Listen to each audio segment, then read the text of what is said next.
mengenai kemaritiman, karena menurut saya dalam teori maritim itu sebetulnya di dalam konsep maritim itu tidak ada pembelahan wilayah negara, karena semua negara itu ada sungai, ada laut, ada tepi pantai, dan itu seluruh dunia terhubung melalui air.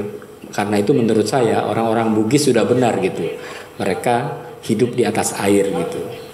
Jadi ini di dalam periskopnya, dan ini ada agama-agama dari seluruh yang ada di Indonesia, di seluruh dunia saya masukkan di situ, di langit-langitnya itu dengan batik, dengan media batik. Nah ini perahu-perahu arwah gitu. Jadi di Venice Biennale itu dimulai dari selama 6 bulan ya, kalau nggak salah dari bulan Juni apa Juli atau April gitu, pokoknya 6 bulan dia ininya. Jadi ketika pameran berlangsung, dalam pembukaan pameran itu saya sakit demam gitu. Jadi orang mau foto-foto sama sayanya udah ada di apartemen dan sakit waktu itu. Terima kasih. Jadi ini bagian kelima ini mempertimbangkan seni tradisi dalam percaturan seni kontemporer. Ada satu buku W.S. Rendra judulnya Mempertimbangkan Tradisi. Itu sangat menarik ya, bagaimana orang melihat tradisi itu tidak hanya sebagai sesuatu yang sifatnya bagian luarnya saja gitu. Jadi seniman-seniman senior saya itu untuk pameran internasional banyak memakai kolas-kolas dari motif-motif tradisi untuk memperlihatkan tentang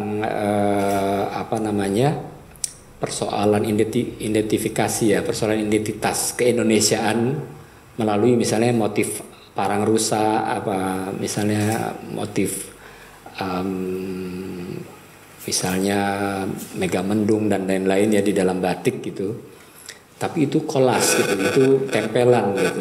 Dan banyak seniman-seniman itu yang terjebak pada eksotisme tradisi, jadi bukan pada konten ya. Nah, ketika saya melihat tentang yang tadi saya bilang ada keterhubungan antara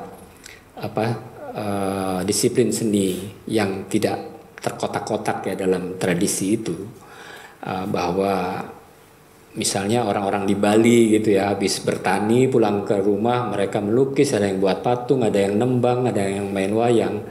Mereka tidak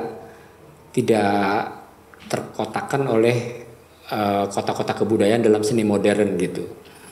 Nah, ketika saya kuliah dulu di ASRI, teman-teman saya yang jurusan seni lukis cuma maunya bergaul sama pelukis gitu. Tidak mau bergaul sama orang sastra, sama orang musik atau teater dan lain-lain. Padahal sebelum ada ISI dulu itu ada ASRI, kemudian ada AMI, Akademi Musik Indonesia, kemudian ada ASDRAFI, Akademi Seni Drama dan Film, kemudian ada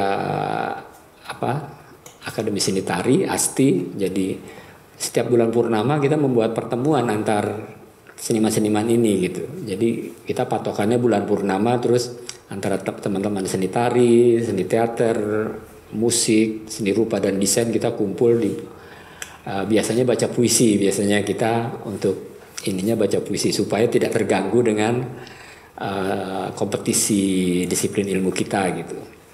Jadi itu guyup sekali untuk saling mengetahui disiplin ilmu yang lain ya. Di rumah saya pernah kita undang misalnya seperti seniman dari kelompok pipa itu, saya lupa namanya ya, itu sekarang profesor di UMY itu, anak buahnya dia itu teman saya yang buat batik gitu. Jadi kita undang tuh seniman-seniman dengan disiplin ilmu yang lain. Kemudian di Sanggar Bambu juga seperti itu. Jadi kalau di Eropa kita membacanya sebagai salon gitu, sebagai tempat diskusi antar seniman. Tapi kebudayaan seperti itu kemudian mulai hilang ketika kebudayaan gadget itu mulai menjadi kebudayaan baru. Orang SMS, WA, terus kebudayaan guyup itu lama-lama orang lebih individual dan tidak terjadi gerakan-gerakan baru lagi gitu di dalam kesenian di Indonesia itu.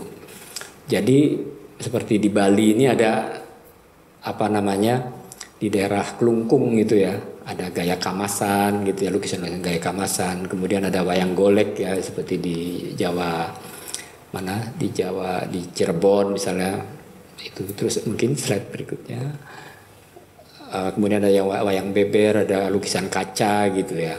Nah waktu saya kuliah dulu ada pelukis namanya Sastro Gambar gitu ya, pelukis kaca itu, dan Citro Waluyo itu yang sangat mempengaruhi saya gitu ya. Jadi dalam lukisan kaca itu perspektifnya beda dengan orang membuat perspektif seni lukis realis gitu. Biasanya rumahnya lebih kecil, mobil-mobilnya juga lebih kecil yang ada di depan pendopo itu, karena kalau mobilnya besar pendoponya nggak kelihatan kan gitu. Jadi mereka bikin di depan pendopo itu mobilnya kecil-kecil gitu. Jadi perspektif melukis lukisan kaca itu seperti orang membuat batik. Jadi dia harus terbalik membuatnya. Tidak kalau dia di blok duluan pasti gambarnya nanti bisa hilang ya itu. Nah, itu blok itu terakhir gitu. Jadi kalau saya melihat Indonesia itu seperti harus melihat dengan posisi terbalik, harus upside down mind. Kalau nggak upside down mind kita nggak bisa melihat jelas Indonesia seperti apa gitu. Jadi kalau kita mau melihat karakter Indonesia itu harus dibalik, semua harus dibalik. Seperti batik gitu juga, kalau dibalik jadi kata itu menjadi kitab gitu ya, kata-kata batik itu. Karena sebetulnya menurut pikiran saya tekstil itu sebenarnya teks. Sebetulnya pesan-pesan yang dibuat di kain itu kita sebut teks ya. Kemudian menjadi tekstil seperti itu. Nah ini ada Sukasman yang sebelah sana, saya, terus ada grup dari NHK gitu. Ada Mas Guntur Songgolangit. Jadi Pak Sukasman itu mau 2 kali mau bunuh diri dia itu. Jadi cuma dia selamat karena Vincent van Gogh itu kan orang barat yang individual banget gitu. Jadi waktu dia bunuh diri nggak ada yang mau bantuin dia gitu. Sukasman ketika bunuh diri dia teriak tolong, ditolong sama tetangganya gitu. Kalau dia di luar negeri misalnya help gitu juga nggak ada yang peduli gitu. Jadi untungnya dia orang Jawa, jadi dia tertolong gitu. Sukasman. Jadi dia sangat menjadi mentor saya untuk seni wayang saya, dan juga setiap pameran ke luar negeri saya bilang bahwa saya punya guru gitu. Nah konsep guru itu kadang-kadang kalau di bahasa Inggris jadinya teacher.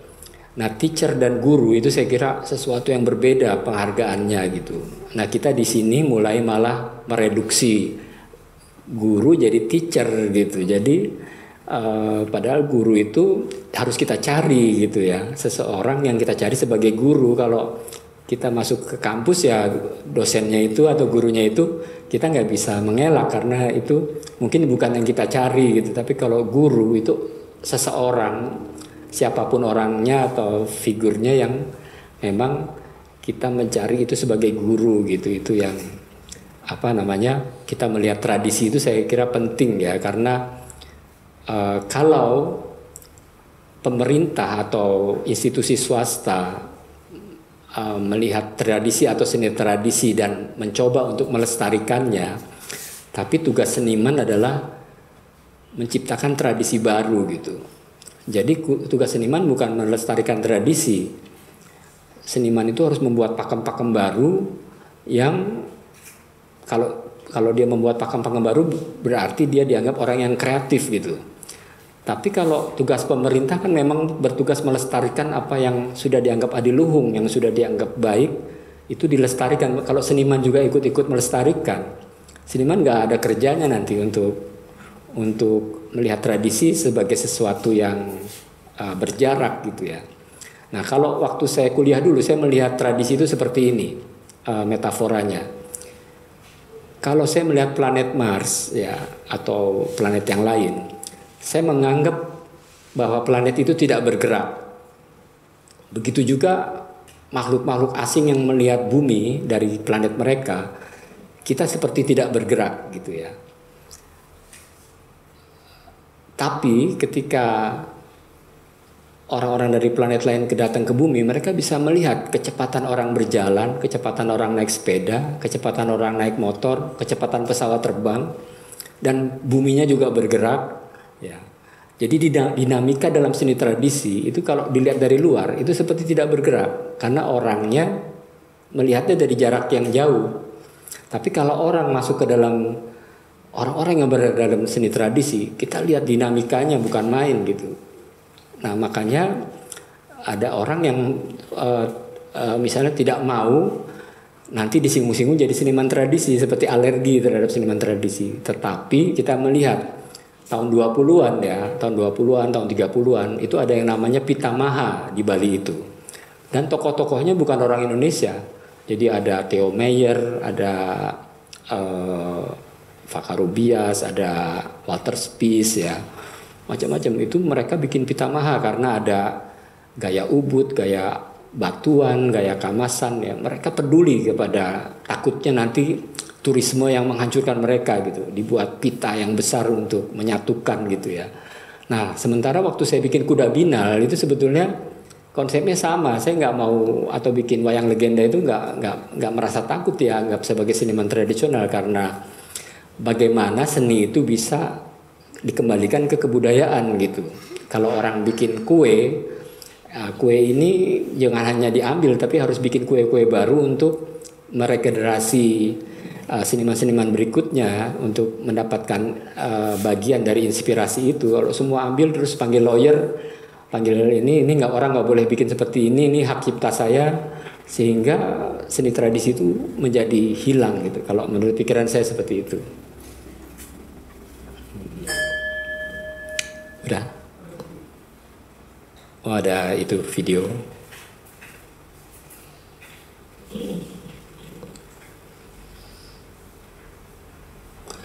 Ini video dari kelompok Geber Modus Operandi itu, diantaranya ada Mas Sigit Pius dan juga Mas Bintang waktu itu bikin karya-karya yang sebetulnya juga terinspirasi oleh gerakan Dam Pipe yang dari Jepang itu. Jadi seni, teater, kemudian wayang ya, yang sebetulnya bisa kontemporer gitu. Yang orang-orang itu kadang-kadang alergi gitu ya sebelumnya. Terima kasih Mas Heri Dono. Mungkin ini adalah sesi terakhir, bagian terakhir dari seluruh peristiwa performatif lecture yang dilakukan oleh Mas Heri Dono.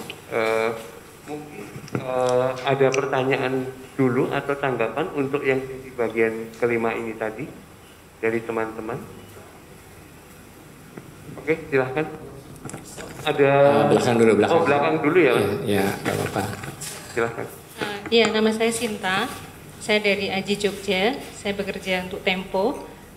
Ya hari ini saya ingin tanya soal pengarsipan kerjasama dengan teman-teman MES 56. Pak Heri Dono mungkin bisa cerita yang diarsipkan itu dari tahun berapa sampai tahun berapa. Kemudian dari sisi ini kan pandemi atau wabah ini kan juga menjadi kendala untuk studio seni untuk mendatangkan pengunjung ya.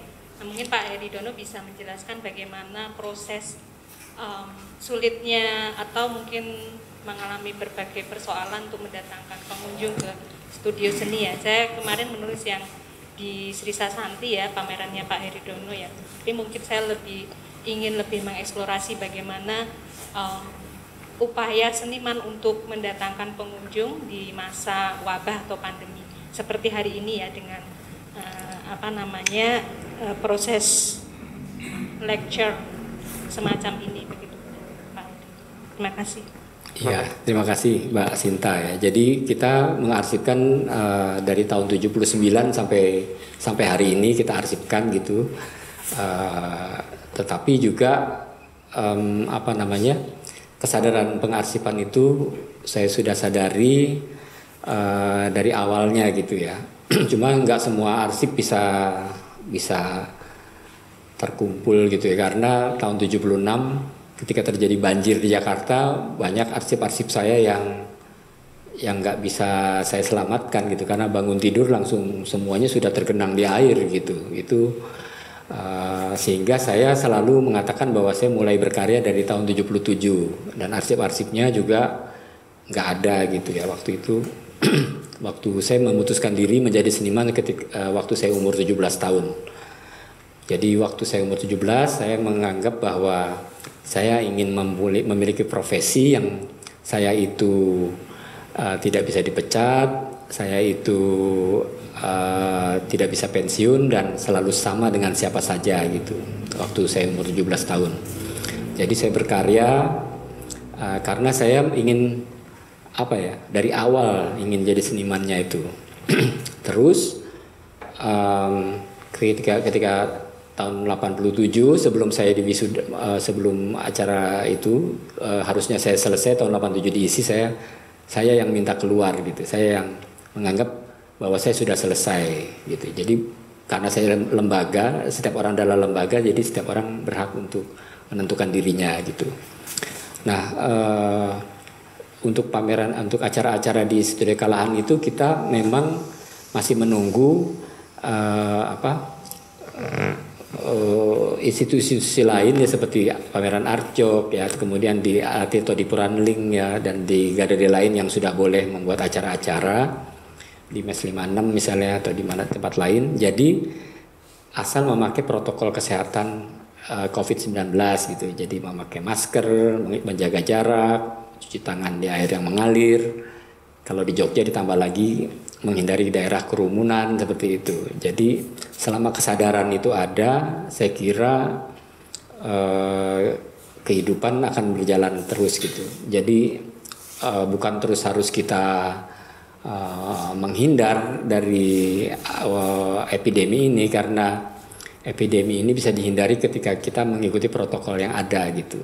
Jadi suatu saat kita juga akan bikin pameran lagi atau ada acara seminar dan workshop dan lain-lain gitu. Karena kita ingin ada pembelajaran yang terus menerus. Karena kalau tidak terjadi pembelajaran, kita menjadi menjadi terbelakang ya untuk update tentang situasi terbaru gitu. Karena nggak semua seni itu hanya bisa dilihat dari misalnya kayak melalui secara virtual gitu ya, online atau apa tuh tidak bisa terpuaskan kepada hal yang sama gitu. Iya boleh.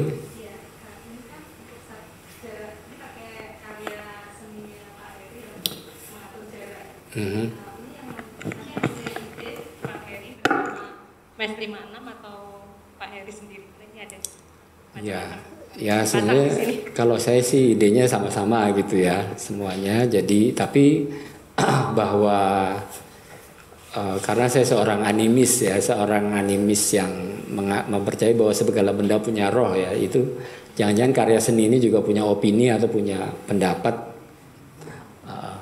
Ketika saya membuat karya itu, kadang-kadang karya itu menginspirasi saya juga gitu. Jadi posisi seni yang saya buat tuh kadang-kadang kayak seniman juga karya itu. Karena karya itu bisa menginspirasi orang lain gitu. Jadi di dalam artificial intelligence itu kadang-kadang ada yang namanya tenaga robot seperti Sofia itu yang bisa mengkritisi wartawan juga gitu, yang membuat humor atau bertanya gitu. Jadi saya pikir karya seni itu juga sebetulnya jangan-jangan ketika itu dibuat dia juga bisa memberikan ide-ide lain kepada senimannya gitu. Jadi mereka juga terlibat di dalam diskusi ini gitu. Oh ya, silakan Mas. Ya Mbak dulu nggak apa-apa. Saya mau nanya beberapa hal. Ada beberapa hal yang saya tanyain. Saya pengen tanya Pak Heri Dono ini kan melewati beberapa generasi ya, 70-an, 80-an dan sampai sekarang. Kira-kira dalam berkreativitas berseni itu atmosfer sekarang ini seperti apa gitu? Memadai nggak untuk seniman sekarang untuk berkreativitas berseni gitu ya? Dan trennya lebih kemana sekarang? Terus kaitannya juga dengan pertanyaan pertama, bagaimana Pak Heri Dono bisa beradaptasi dengan banjir pop art dan sebagainya, tanpa meninggalkan tadi ya, saya tertarik dengan itu 3 hal itu, bahwa mana strata paling tinggi itu adalah intelektualitas seni ya, yang paling tinggi gitu yang tadi Bapak ceritakan. Nah, bagaimana bisa beradaptasi dengan itu di tengah pop art yang sekarang yang sangat luar biasa, medsos dan sebagainya. Terus kemudian yang terakhir saya pengen tanya tadi bahwa seni tradisi dilestarikan, yang bagus itu adalah menciptakan pakem, tidak hanya melestarikan gitu. Kalau saya amati sekarang di DIY misalnya, peran pemerintah tuh kebanyakan memang sekarang melestarikan ya. Saya lihat seni-seni misalnya Merti apa dan sebagainya, maksudnya ya saya kayak gitu deh, pokoknya kita udah tahu gitu soal itu. Ada nggak support atau misalnya iklim yang baik, iklim yang mendukung lah dari pemerintah atau dari pihak lain untuk mendukung seni-seni yang itu memang menciptakan pakem-pakem baru, pakem-pakem baru gitu, bukan melestarikan yang sudah kebanyakan muncul di media ya, yang biasanya ya acara di sana, acara kebudayaan, dinas kebudayaan dan sebagainya kayak gitu. Itu Pak. Terima kasih. Ya Mbak Bekti, terima kasih. Sebenarnya gini, kalau untuk masalah wayang ya, kalau menurut saya bagusnya diundang orang berpartisipasi dalam eksplorasi wayang, bukan yang bergerak di bidang wayang gitu, yang dia berada di wilayah di luar disiplin ilmu wayang gitu ya. Dia akan lebih eksploratif dibandingkan yang di dalam wayang karena sudah terkurung oleh pakem-pakem yang ada gitu ya. Ketika orang itu berbuat salah di dalam karena wilayahnya bukan wayang, dia nggak akan merasa bersalah banget gitu kalau membuat salah ya, karena itu adalah kalau dalam kreativitas kita sebut penemuan-penemuan itu. Jadi untuk melakukan penemuan kita harus cari wilayah yang bukan di wilayah dia gitu ya. Itu kalau tadi itu tentang adanya pandemi ini, terus seniman menjadi kurang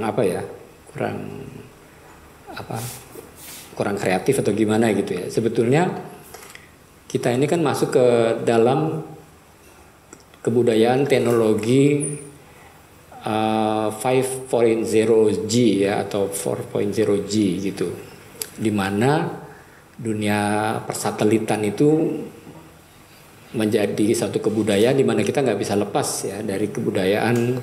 Semua terorganisir dari satelit-satelit yang ribuan, mungkin jutaan jumlahnya di atas atmosfer bumi gitu ya. Mau pakai Google Map, mau pakai WA, SMS dan lain-lain. Tapi sejarah ketika sebelum revolusi industri, sebetulnya seniman itu bekerja di studio. Jadi bikin catnya sendiri, Rembrandt juga begitu bikin cat karena belum ada tube, belum ada cat tube. Ketika ada revolusi industri, kalau nggak salah sekitar awal abad ke-18 ya, itu baru orang melukis keluar-luar. Jadi di dalam sejarah seni ada yang namanya kelompok Barbizon itu. Barbizon tuh dia ke ladang-ladang melukis keluar. Dan pelukis-pelukis The Blue Writer ini yang melukis di studio dianggap sebagai pelukis kursi goyang gitu, dikritik. Itu kok berkarya cuma di studio aja gitu waktu itu. Jadi ketika ada pandemi ini saya membayangkan ini sebelum revolusi industri, jadi saya harus mengeksplorasi di studio gitu ya. Nah, yang memang yang jadi problem di dalam pandemi ini sebenarnya institusi yang mengadakan acara-acara gitu. Kalau seniman-senimannya sebenarnya nggak ada persoalan gitu. Jadi kadang-kadang kalau kita lihat persoalan intelektualitas seni ya, kadang-kadang kita bingung, apa kok dalam seni kita bicara tentang intelektualitas seni, kok nggak bicara artistik atau bicara estetika gitu ya. Karena kalau kita ngomong pertama intelektualitas seni, kita pertama bicara tentang properti intelektual, jadi hak cipta gitu ya. Dimana zaman dulu kalau kita bikin sesuatu orang bisa mengcopy dan itu dianggap kalau kamu bisa buat kanvas, kita nggak boleh kayak gitu ya. Padahal di situ ada hak intelektualitas. Dan hak intelektualitas itu kadang-kadang carinya tuh lama ya, sampai itu ketemu terus orang tinggal ambil gitu kan. Ini saya kira supremasi pertama itu intelektualitas gitu. Kemudian nanti di bawahnya estetika mengenai filsafat yang kita pakai, yang mau kita pakai sebagai kebenaran karya kita gitu ya. Baru kalau artistik itu persoalan teknis yang dasar gitu. Kalau kita cuma ngomong artistik itu nggak ada habisnya gitu ya. Karena kita cuma membicarakan berekspresi bukan berkreativitas gitu. Itu kalau dari saya seperti itu. Jadi kalau di Jogja ini ada namanya Danais ya itu ya. Nah sebetulnya Danais itu harus mendukung seniman-seniman yang tertarik untuk mengeksplorasi wayang walaupun dia tidak punya background dari dunia pedalangan atau perwayangan gitu. Mungkin masuk ke pertanyaan terakhir aja, Mas Bambang. Silakan. Terima kasih. Jadi Mas Heri Dono kemudian banyak mengeksplorasi dari seni tradisi untuk kemudian ditampilkan dalam karya-karyanya kayak seperti itu, Mas. Nah, saya ingin pendapat atau komentar dari Mas Heri. Sebetulnya kemudian bagaimana posisi seni tradisi dalam situasi sekarang ini? Apakah kemudian dia hanya sebagai sumber inspirasi, nilai-nilai untuk kemudian ditampilkan dalam seni yang baru, atau kemudian sebetulnya kalau menurut Mas Heri Dono sendiri seni tradisi itu kemudian juga harus ada yang kemudian masih dalam bentuk tanda kutip dalam bentuk yang konservatif kayak seperti itu, Mas. Jadi karena kemudian kita bisa melihat akhir-akhir ini misalnya ketika wayang kulit itu kalau di Museum Seni Budaya setiap malam itu ada, tetapi kemudian penontonnya sangat sedikit sekali, bahkan kadang-kadang tidak ada. Tetapi kemudian ketika wayang kulit itu ada di tangannya almarhum Seno Nugroho, itu kemudian menjadi sebuah medium seni yang kemudian bisa digemari oleh banyak orang, bahkan anak-anak muda kayak seperti itu. Nah, sebetulnya kemudian seperti apa seni tradisi ini? Apakah kemudian hanya sebagai sumber inspirasi atau kemudian sebetulnya juga memang kemudian perlu untuk dilestarikan dalam bentuk yang konservatif, atau memang kemudian ada tetapi seperti yang dikatakan Mas Heri tadi, wayang kulit misalnya itu dieksplorasi dalam bentuk-bentuk yang baru. Terima kasih. Ya, terima kasih Mas Bang. Jadi sebetulnya gini, kalau kita harus melestarikan seni tradisi ya, itu bahwa seni-seni ini harus hidup ya, jangan sampai dia terdominasi oleh seni modern dan seni kontemporer gitu. Jadi dia punya dunia yang boleh jadi seni tradisi ini diilhami atau terinspirasi dari seni kontemporer dan seni modern yang dibawa masuk ke dalam seni tradisi mereka gitu. Entah memakai bridge, entah memakai drum atau trompet atau lain-lain ya, itu boleh ya untuk memberi roh kepada seni tradisi. Bahkan cerita-cerita itu seperti Sukasman itu mencoba untuk memberi pemaknaan baru pada posisi Sukrosono ataupun Sumantri ya misalnya. Jadi wayang itu kalau menurut ibu saya itu boleh dipersepsikan macam-macam, bukan sesuatu yang absolut begitu saja gitu ya. Wayang itu dibaca oleh generasi yang baru itu karena kita masuk ke dalam kebenaran persepsi. Jadi kalau seni itu bukan kebenaran data objektif ya, kebenaran logika gitu bukan. Kalau sains itu memang masuknya ke kebenaran absolut. Ya, walaupun itu juga temporer, kalau ada saintis lain yang membongkar itu juga itu harus diterima ya. Kalau dalam keilmuan itu sesuatu tesis harus bisa dibantah ya oleh penemu lain gitu. Tapi kalau dalam seni tradisi sebetulnya dia harus dihidupkan gitu. Jadi di desa-desa di mana itu harus dihidupkan, jangan terus dia dianggap cuma batu loncatan ke seni modern dengan seni kontemporer. Dia harus juga bergaul atau terinspirasi dengan seni-seni yang lain. Misalnya saya ke tempat teman-teman, misalnya ke Mbah Lejar Subroto yang bikin wayang kancil ya, Pak Sugio atau dulu Pak Sukasman ya, itu saya nggak alergi nanti saya jadi seniman tradisional, nggak. Tapi terminologi mereka pada posisi seni tradisi gitu. Itu nggak boleh, kita nggak boleh memaksa mereka untuk masuk seni kontemporer ya. Tapi uniknya Sukasman itu waktu gerakan seni Eropa Baru tahun 75 dia sudah kenal Jim Supangkat karena pada waktu membawa barang-barang waktu seniman-seniman Jogja ini ingin buat pameran di tim di Taman Ismail Marzuki Jakarta itu mereka nggak punya dana dan Pak Sukasman mendanai mereka naik kereta api asal membawa wayangnya, setiap orang membawa wayangnya ke Jakarta gitu. Jadi mungkin satu orang 5 wayang, jadi duduk di kursi kereta api tapi dikasih uang sama Sukasman untuk tiketnya, tapi wayangnya Pak Kasman bisa sampai Jakarta juga gitu untuk pagelaran wayang ukur gitu. Itu artinya Sukasman tuh kenal dengan orang-orang gerakan seni rupa baru dan bacaan bukunya juga career hold, tapi dia memutuskan diri untuk ke seni tradisinya gitu, bukan ke seni modern. Atau walaupun dia bisa bikin patung realis, dia bisa bikin gambar yang realistik ya, tapi dia memutuskan untuk ke seni tradisi gitu dan dengan dinamikanya gitu. Terima kasih, semoga cukup menjelaskan. Mungkin itu tadi pertanyaan terakhir, dan mungkin saya menyampaikan bahwa mungkin kita sudah mendengar selama 2 jam mendengar bagaimana Mas Heri memaparkan perjalanan karir kesenimanannya secara ideologi dengan perhitungan konteks ruang dan waktu yang berjalan baik dari dulu hingga sekarang gitu, melalui 5 babak 5 poin yang disampaikannya. Mungkin itu mungkin ada tambahan sedikit dari Mas Heri. Sudah. Oke. Cukup. Terima kasih banyak atas kehadirannya.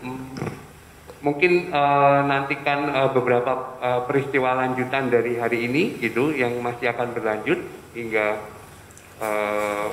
beberapa saat ke depan gitu. Sekali lagi terima kasih. Terima kasih. Oh iya, tadi ada pesanan, mungkin kita bisa berfoto sebentar sebagai bagian dari dokumentasi. Silahkan, mau fotonya gimana? Oh, di luar aja ya. Oh, di depan juga ada snack, kudapan, dan masih bisa lanjut ngobrol secara informal. Terima kasih banyak, selamat sore.